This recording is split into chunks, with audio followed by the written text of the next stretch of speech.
जी sir. जी sir, वो 1 minute रुक जाए, वो आए हैं, 2 3 4 बच्चे रह गए हैं। चलो ठीक। 5 मिनट से।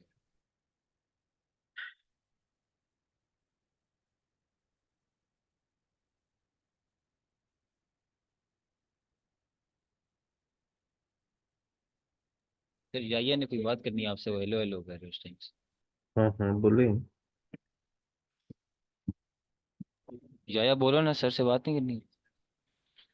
सर मैं हमारा स्पीकर नहीं चल रहा, एक स्पीकर। तो स्पीकर, उसकी स्पीकर वाली को छेड़ोगे तो चल जाएगा।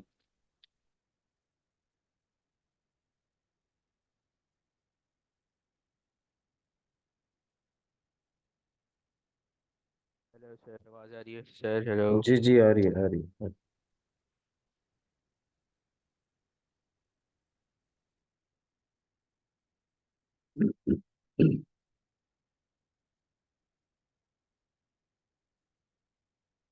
अच्छा बेटा, running of applications next topic है हमारा। 5 6 पेजेस रह गया, कोशिश करते हैं इसको मैक्सिमम कंप्लीट करें। और सर फायदा नहीं है सर। सर 2 बच्चों को आवाज नहीं आ रही और 2 क्लास में है नहीं। याया और सारे को आवाज नहीं जा रही। क्यों? पता नहीं सर, उनके कोई स्पीकर में मसला है। याया बोलो ना कुछ, सर को बताओ। आवाज नहीं आ रही उसको। अच्छा।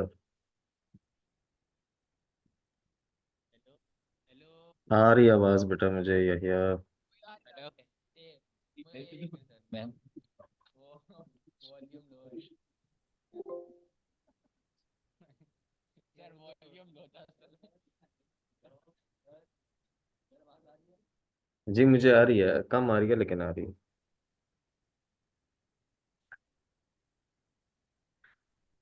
अच्छा बेटा, running of applications.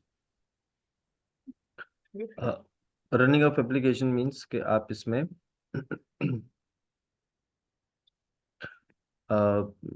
Application software function, operating system का फंक्शन है कि आपकी एप्लीकेशंस को रन करने में हेल्प करता है। So basically application software requires operating system to provide a platform on which the software can run successfully.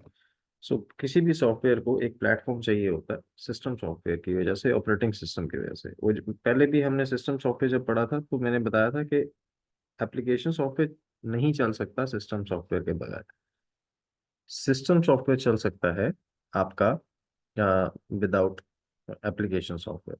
सो क्योंकि एप्लीकेशन सॉफ्टवेयर को प्लेटफॉर्म चाहिए होता है जो उसको ऑपरेटिंग सिस्टम प्रोवाइड करता है, जो कि एक system software. Now, application software will be under the control of operating system and will need to access system software such as device drivers while it is running. तो कोई भी आपका जो सॉफ्टवेयर है उसको डिवाइसेस तो चाहिए होंगी यूज करने के लिए, कोई इनपुट डिवाइस चाहिए होगी, कम से कम मॉनिटर और स्क्रीन, टच स्क्रीन ये तो चाहिए होगा उसका। और जब हार्डवेयर इन्वॉल्व होगा तो ऑब्वियसली डिवाइस ड्राइवर्स भी इन्वॉल्व होंगे। सो इसलिए एप्लीकेशन सॉफ्टवेयर को ये सारी चीजें चाहिए होती हैं। Different parts of operating system may need to be loaded in and out of RAM as the software runs. और ऑपरेटिंग सिस्टम के कुछ पार्ट्स रैम में लोड होते हैं, कभी निकल जाते हैं। फॉर एग्जांपल मैं क्या जब जूम ऑन करता हूँ तो उसमें उससे रिलेटेड जो ऑपरेटिंग सिस्टम का पार्ट है वो रैम में लोड होगा। और जैसे ही मैं जूम बंद करूंगा तो वो वाला पार्ट रैम से निकल जाएगा। पूरा ऑपरेटिंग सिस्टम हमारा रैम में लोड नहीं होता, सिर्फ वही फाइल्स होती हैं जो हमें रिक्वायर्ड होती हैं। तो ये बेसिकली रनिंग ऑफ एप्लीकेशंस। अब इसमें bootstrap loader, bootstrap loader basically एक छोटा सा प्रोग्राम होता है। When a computer starts up, part of operating system needs to be loaded into RAM.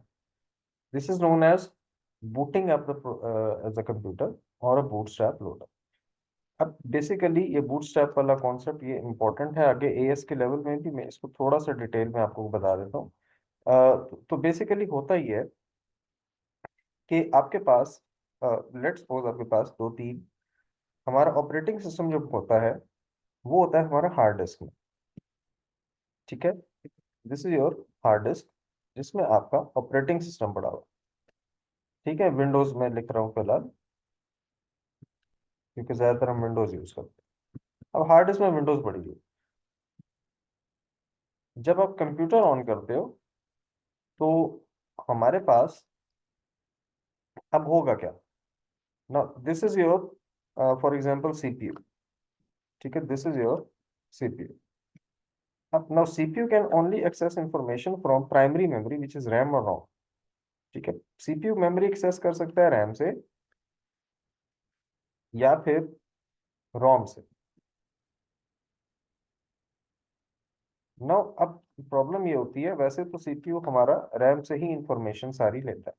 जो भी हमारे प्रोग्राम्स होते हैं वो रैम में लोड होते हैं, उसके बाद चलते हैं. सीपीयू का डायरेक्ट कनेक्शन रैम के साथ है या उसका डायरेक्ट कनेक्शन रोम के साथ. अब जिस वक्त कंप्यूटर हम स्विच ऑन करते हैं, मतलब कंप्यूटर आपका ऑफ था, आपने उसको ऑन किया, तो रैम होगी आपकी एम्प्टी. रैम टेम्पररी मेमोरी है ना, इसमें पढ़ा था हमने कि जैसे ही कंप्यूटर आप स्विच ऑफ करते हो तो आपका सारा डेटा उसमें से डिलीट हो जाता है. So it is empty when switched on.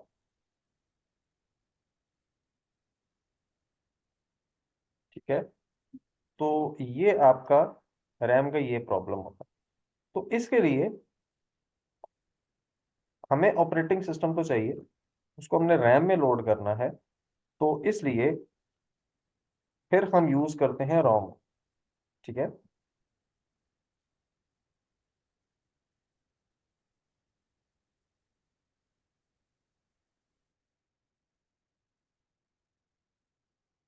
ये क्या मैं लिख रहा हूँ यार.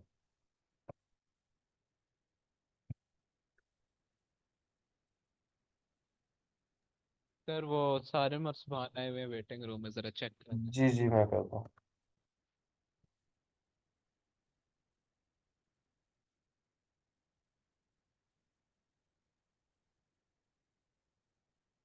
अच्छा बेटा, अब होगा ये, ऑपरेटिंग सिस्टम को लोड करना है हमने रैम के अंदर, लेकिन जब आप कंप्यूटर ऑन करोगे तो रैम आपकी होगी खाली. तो microprocessor can not access Windows directly. तो इसके लिए फिर हमारे पास रोम के अंदर एक प्रोग्राम होता है जिसको हम बूटस्ट्रैप लोडर कहते हैं.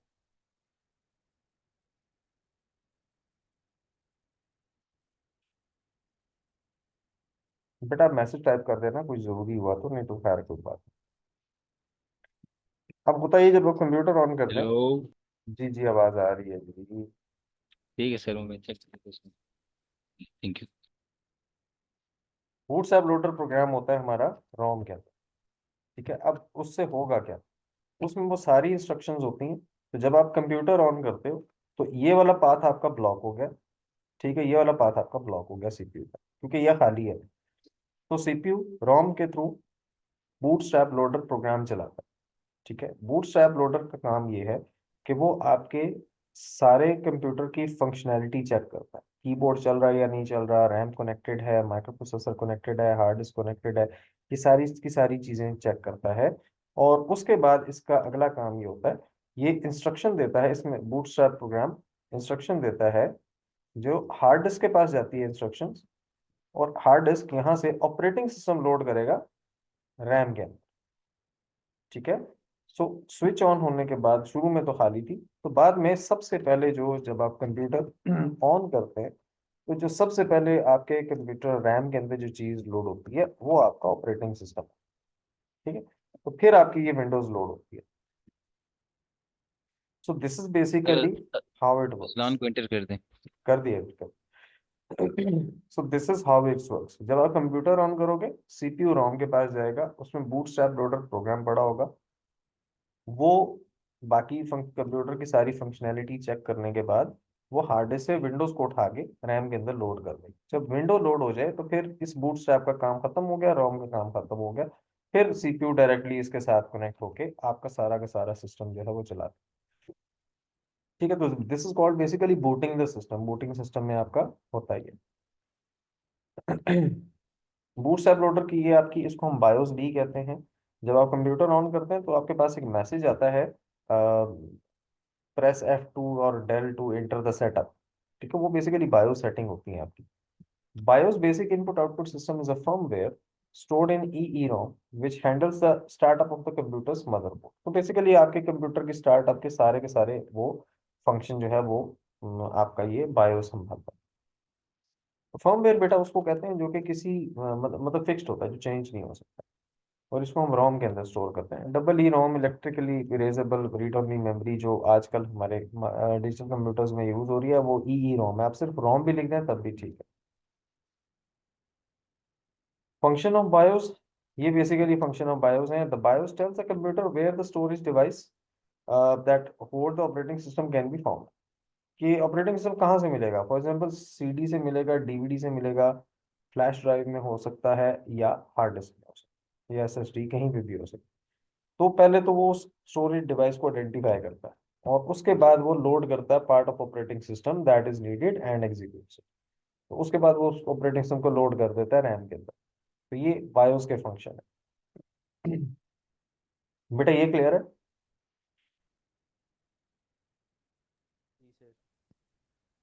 Okay, next one is describe the term EEPROM, why we use आवाज आ रही है? EEPROM। जी आ रही है बेटा।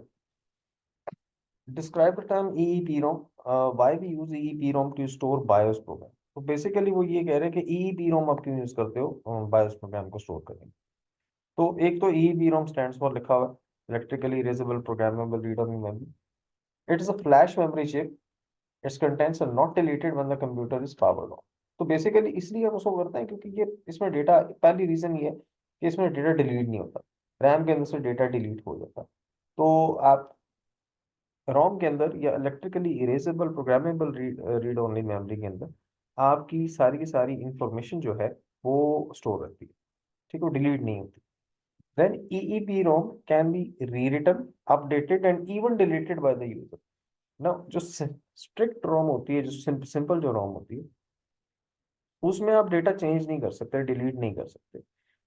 जो EEP रोम है, इलेक्ट्रिकली इरेजेबल प्रोग्रामेबल, मतलब इरेजेबल भी है और प्रोग्रामेबल भी है। रीराइट भी कर सकते हो, अपडेट कर सकते हो, डिलीट भी कर सकते हो। बायोस स्टोर्ड इन EEP रोम,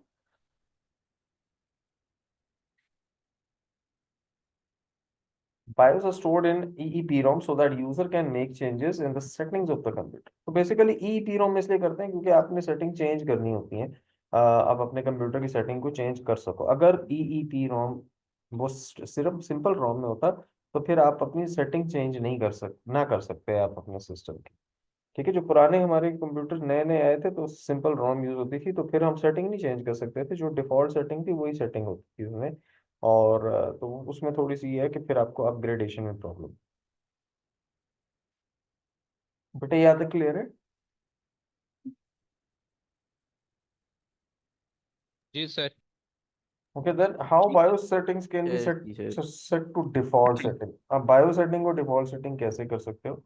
वो बेसिकली स्टोर्ड होती है सीमॉस चिप पे। ठीक है, वो सीमॉस स्टैंड्स फॉर लिखा है, याद करने की जरूरत नहीं है, सीमॉस लिख देना बहुत है। CMOS is powered up all the time via a rechargeable battery on the motherboard.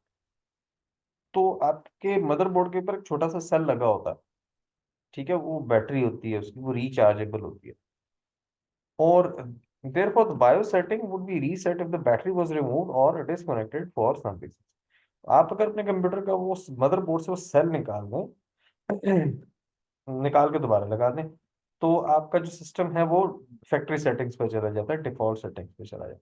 तो अगर कोई चेंजेस हुई होंगी तो भी वो आपकी वो उसमें से remove. So once the CMOS is restarted, it will access the same BIOS program from EEPROM, but the settings will now be the default factory setting. तो जब आपका CMOS, क्योंकि देखें आप अगर बैटरी निकाल दी तो CMOS की पावर खत्म हो, जब CMOS की पावर खत्म हो गई तो इसका मतलब उसमें से डेटा भी, जो चेंजेस थी वो डिलीट होती हैं, सिर्फ पुरानी चेंजेस, मतलब पुराना फैक्ट्री का डेटा वो उसमें रहता है, डिफॉल्ट सेटिंग्स रहती हैं, सारी चेंजेस उसमें से डिलीट हो जाती हैं। तो ये बेसिकली आपका होता है कि अगर आपने अपने सिस्टम को डिफॉल्ट सेटिंग में लेके आना है तो उसके लिए आप क्या कर सकते हैं। तो सिंपल काम है, सिस्टम को लो, मदरबोर्ड के ऊपर छोटा सेल होगा वो निकाल के वापस लगा दो, तो आपका सिस्टम फैक्ट्री सेटिंग में चला जाए। बेटा ये क्लियर है? जी सर। ठीक है, ये सिंपल था। अच्छा बेटा, ये वाला टॉपिक है जो मैंने पहले जो एग्जांपल भी थी, मैंने कहा था कि ये आगे दोबारा आएगी, प्रिंटर वाली, इंटरप्ट्स एंड बफर्स। तो टॉपिक इंपॉर्टेंट है, इसमें से काफी सारे क्वेश्चंस भी पास पेपर में आए हैं, वो भी जरा देखेंगे बाद में। Interrupt is basically a signal sent from a device or from software to the microprocessor. अच्छा बेटा, इंटरप्ट एक सिग्नल है, ठीक है, एक वो बिल्कुल वही इंटरप्शन जैसे होती है कि आप किसी को इंटरप्ट करते हो। इंटरप्ट करने का मतलब ये होता है कि को बंदा दूसरा काम कर रहा है, तो आप उसको अपना वो मैसेज पहुंचाना शुरू कर दो या आप उससे बात करना शुरू कर दो, वो अपना काम छोड़ के फिर वो आपकी बात सुने। This is called basically interruption. तो सेम कॉन्सेप्ट ये इंटरप्ट का भी है। तो इंटरप्ट बेसिकली एक सिग्नल होता है, वो कोई डिवाइस सेंड कर सकती है या सॉफ्टवेयर सेंड कर सकता है, माइक्रो प्रोसेसर। उसके बाद होता क्या वो बाद में देखेंगे। एग्जाम्पल्स है कुछ, इसकी टाइमिंग सिग्नल सेंड हो सकता है, इनपुट आउटपुट प्रोसेस का मैसेज सेंड हो सकता है, और फॉर एग्जांपल डिस्क ड्राइव और प्रिंटर रिक्वायरिंग मोर डेटा। कोई हार्डवेयर का फॉल्ट हो सकता है, for example paper jam in printer. Then user interaction. For example, the user presses a key or keys on the keyboard, such as control or break, which causes the system to be interrupted. Control और delete, जब भी आप ये break या delete, आप तीन दोनों terms use होती हैं।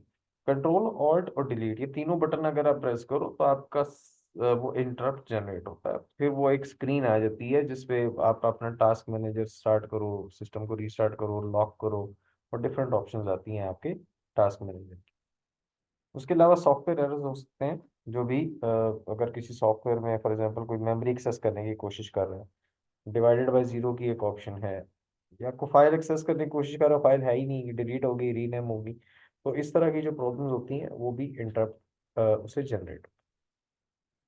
ठीक है। तो बेसिकली ये सिग्नल्स होते हैं जो माइक्रो प्रोसेसर के पास जाते हैं ना। जब वो signal send inter micro processor के पास जाता है तो फिर क्या, नेक्स्ट क्वेश्चन इज इंटरप्ट होता क्यों है और उसके आपकी कंप्यूटर की वर्किंग पे क्या इफेक्ट होता है। So basically, once the interrupt signal is received, the processor either carries on with what it was doing or stop to service the device or program that generated the interrupt. तो दो काम हो सकते हैं, या तो सीपीयू अपना काम करता रहे, और या फिर यह है कि वो बाकी सारे काम छोड़ के जिसने इंटरप्ट जनरेट किया उसको सर्विस करे, मतलब वो इंटरप्ट उसकी बात सुने। ये बिल्कुल वैसे ही है कि अगर एक बंदा किसी और से बात कर रहा है या वो कोई काम कर रहा है, आप उसको जाके उससे बात करना शुरू कर दो, तो वो दो ही काम करेगा, या तो वो आपकी बात सुनेगा ही नहीं, अपना काम करता रहेगा, और या फिर एक अपना काम छोड़ के आपकी बात सुनना शुरू हो जाएगा। तो यही दो पॉसिबिलिटीज यहाँ पे। ठीक है। नाउ अगर वो सर्विस करता है इंटरप्ट को, इन दैट केस क्या होता है, सबसे पहले the status of current task being run first is save. वो माइक्रो प्रोसेसर जो पहले काम कर रहा था वो सबसे पहले उसके स्टेटस को सेव करेगा, उसका जितना भी डेटा है वो सेव करेगा। फॉर एग्जाम्पल अभी माइक्रोसॉफ्ट वर्ड पे मैं काम कर रहा हूँ, फाइल में कुछ चेंजेस मैंने की हैं ऊपर, जहाँ पे भी कुछ डिलीट किया, बोल्ड किया, टैली किया, वो पहले उन सारी चेंजेस को सेव करेगा। Then the contents of program counter and other registers are saved, और जितने भी रजिस्टर्स का डेटा होता है वो उसको सेव करेगा। Then the interrupt service routine ISR is executed by loading the start address into the program count। उसके बाद ISR को एग्जीक्यूट करते हैं हम उसमें। ये बस इतना ही लिख दें, ये आगे लिखने की जरूरत नहीं है, इसकी जरूरत नहीं। बेसिकली उसके बाद इंटरप्ट ISR एक प्रोग्राम होता है जो कि जिसका काम ही सिर्फ इंटरप्ट को हैंडल करना हो। Now when the interrupt has been fully service, जब वो इंटरप्ट पूरा सर्विस हो जाएगा, the status of the interrupted task is reinstated. वो आपके जो पहले वाला काम था, मतलब उसको दोबारा स्टार्ट कर। ठीक है। मतलब सिंपल उसने किया क्या, उसने पहले वाला काम सेव किया, ठीक है, उसका स्टेटस सेव किया और उसे कंटेंट सेव कर दी। सेव करने के बाद उसने इंटरप्ट को हैंडल किया, उसके बाद वो उसने दोबारा से पुराना काम स्टार्ट कर। तो ये बेसिकली इसके फोर मेजर पॉइंट्स हैं। That's what happen when an interrupt occurs. 4 marks का क्वेश्चन ये आया हुआ, यही 4 पॉइंट लिखने होते हैं। वर्डिंग आप इजी कर सकते हैं, ये ISR की भी लिखने की जरूरत है।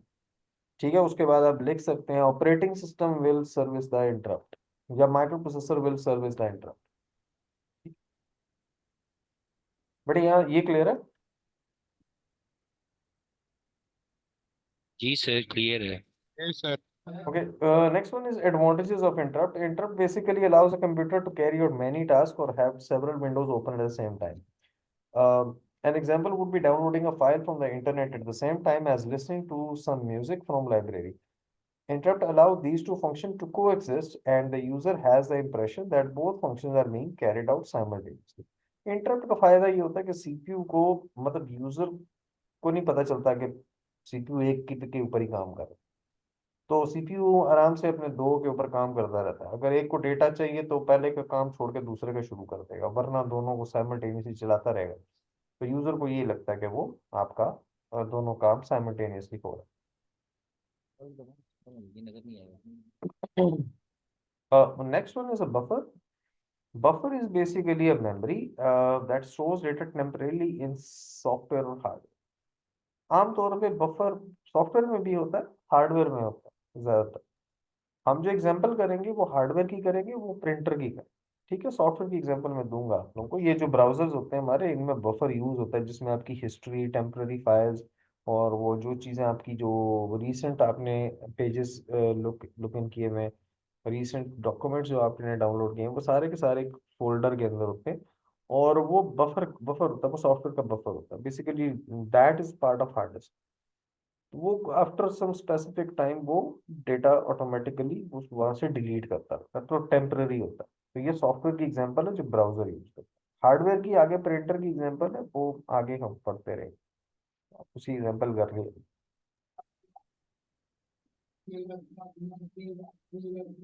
No, why we need buffer. Buffer के यूजेस जरा देख लें. Buffers are used when downloading a movie from the internet. ठीक है, आप जब मूवी डाउनलोड कर रहे होते हो तो उसके लिए यूज है. To compensate for the difference between download speeds and the data requirements of the receiving device. तो वो बेसिकली इसे कंपनसेट करता है कि डाउनलोड स्पीड और डेटा रिक्वायरमेंट और रिसीविंग डिवाइस की डेटा रिक्वायरमेंट वो दोनों मैच नहीं करते आमतौर पे. तो डेटा पहले बफर में जाता है. फॉर एग्जाम्पल हो सकता है मैं मूवी डाउनलोड कर रहा हूँ, मेरे पास हार्ड डिस्क ही ना हो इतनी ज्यादा, तो बफर में जितनी आ सकती है वो बफर में वो डेटा को स्टोर करे. The data transmission rate of the movie file from the web server to the buffer must be greater than the rate at which the data is transmitted from buffer to media player. तो दो तरह की speed होती है. देखिए, जब आप ये डाउनलोडिंग द मूवी या वॉच ऑनलाइन मूवी की अगर आप एग्जांपल ले लो, मेरे ख्याल में ज़्यादा बेहतर है. जो ऑनलाइन स्ट्रीमिंग होती है, ऑनलाइन आप यूट्यूब पे कोई वीडियो देख रहे हो, तो इन दैट केस वो मूवी पहले बफर में जाके स्टोर होगी, फिर आपके पास वो बफरिंग होती है. आप ऑनलाइन स्ट्रीमिंग में, ऑनलाइन अगर आप वीडियो देख रहे हो, थोड़ी देर के लिए वीडियो रुक जाती है और वो घूमता रहता है थोड़ी देर उसका आइकन सा. उसको पॉज करते हैं, वो आगे की लोड हो जाती है। जी जी बिल्कुल, वही बफरिंग होती है. तो बेसिकली होता ही है कि वो बफर में स्टोर होता है वो इसलिए, ताकि अगर पीछे से आपका वो डेटा स्लो आ रहा है और आपका प्लेबैक ज़्यादा फास्ट है, तो इन दैट केस आपकी वीडियो बार बार रुकती रहेगी. दूसरा उसका हल ये निकालते हैं कि जो data transmission rate of the movie file from web server to the buffer, कि जो पीछे से डेटा स्टोर होके आ रहा है उस वेबसाइट से आपके कंप्यूटर के ब्राउजर के बफर तक, वो ज्यादा होना चाहिए. बफर से मीडिया प्लेयर वाला स्लो होना चाहिए. मतलब उससे फायदा ये होगा कि पीछे से आपका डेटा ज्यादा फास्ट आ रहा है, आपको डिस्प्ले थोड़ा सा स्लो हो रहा है, तो आपकी वीडियो रुकती नहीं है, मूवी नहीं रुकती है. So without buffers, the movie would be frequently freeze. Well, otherwise, movie बार बार रुकती रहेगी आप. So ये ठीक है। बफर के एडवांटेजेस हैं. उसके बाद ये बेटा इसके प्रिंटर की तरह देख लें. Use of buffer when sending to the printer. सबसे पहले input under processor control, data stream आपका सेंड होता है बफर के अंदर, मेमोरी के अंदर, और उसके बाद आउटपुट टू द प्रिंटर. फिर वो प्रिंटर से उसका प्रिंट आउट.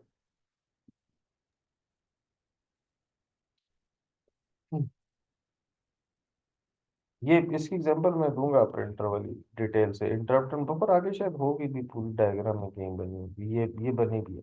इसको हम डिटेल से देखेंगे. अच्छा, नीड ऑफ द बफर.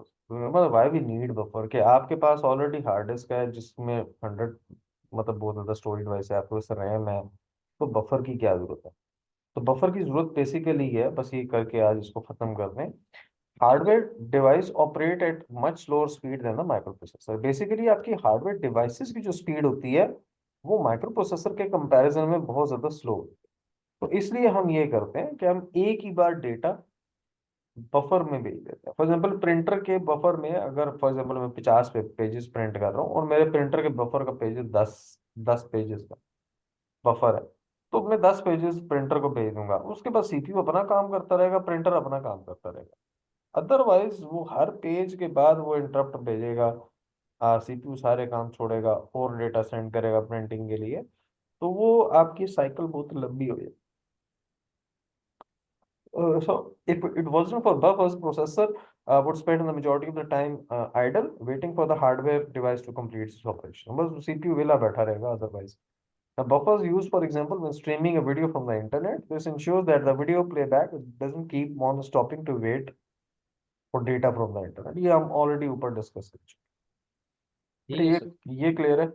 चलिए बेटा, ठीक है बाकी सर। इंशाल्लाह नेक्स्ट क्लास में, कल है ना हमारे दो ओके दो सर, लेसन। ओके सर, अल्लाह हाफिज़। ठीक है ओके, सर। अल्लाह हाफिज़।